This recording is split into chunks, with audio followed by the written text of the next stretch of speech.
Welcome to beginner friends. అందరికీ నమస్కారం.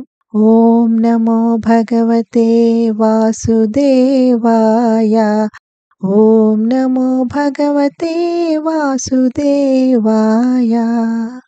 భగవద్గీత పారాయణలో ఈరోజు 6వ అధ్యాయము ఆత్మ సంయమ యోగము లేదా ధ్యాన యోగము 23వ శ్లోకం. శ్లోక నెంబర్ 23. తం విద్యాత్ దుఃఖ సంయోగ వియోగం యోగ సంజ్ఞితం స నిశ్చయేన యోక్తవ్యో యోగో నిర్విణ్ణ చేతసా. తాత్పర్యం: దుఃఖముల నుండి విముక్తి పొందిన స్థితినే యోగము అని అందురు. ఈ యోగము దృఢ సంకల్పంతో ఎలాంటి నిరాశావాదం అపనమ్మకం లేకుండా అభ్యాసం చేయవలెను. భౌతిక జగత్తు మాయ యొక్క పరిధిలో ఉన్నది.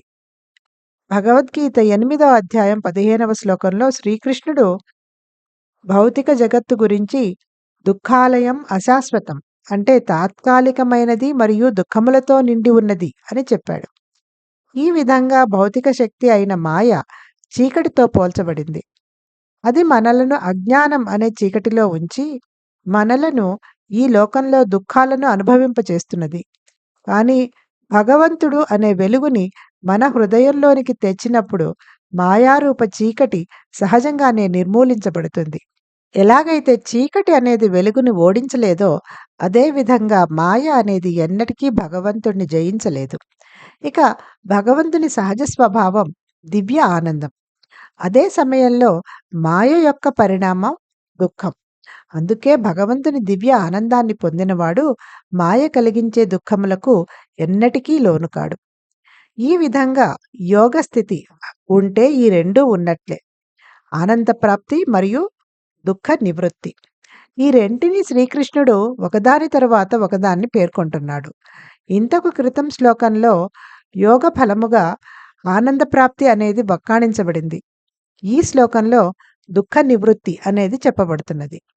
ఈ శ్లోకం యొక్క 2వ పాదంలో ఈ దృఢ సంకల్ప అభ్యాసంతో పరిపూర్ణ యోగసిద్ధి స్థాయి చేరుకోవాలి అని శ్రీకృష్ణుడు చెబుతున్నాడు. ఇక తదుపరి శ్లోకాలలో ధ్యానమును ఎలా అభ్యాసం చేయాలో వివరిస్తాడు. Meaning of the shloka is that state of severance from union with misery is known as Yog. This Yog should be resolutely practised with determination, free from pessimism. The material world is the realm of Maya, and it has been termed by Sri Krishna in the words 8.15, that is 8th Adhyaya 15th Shloka, as Dukkhalayam Ashashvatam, or temporary and full of misery. Thus, the material energy Maya is compared to darkness. It has put us in the darkness of ignorance and is making us suffer in the world. However, the darkness of Maya naturally gets dispelled when we bring the light of God into our heart. Just as darkness does not have the power to engulf light, similarly, Maya can never overcome God. Now, the nature of God is divine bliss, while the consequence of Maya is misery. Thus, one who attains the divine bliss of God can never be overcome by the misery of Maya again. Thus, the state of yoga implies both attainment of bliss and freedom from misery.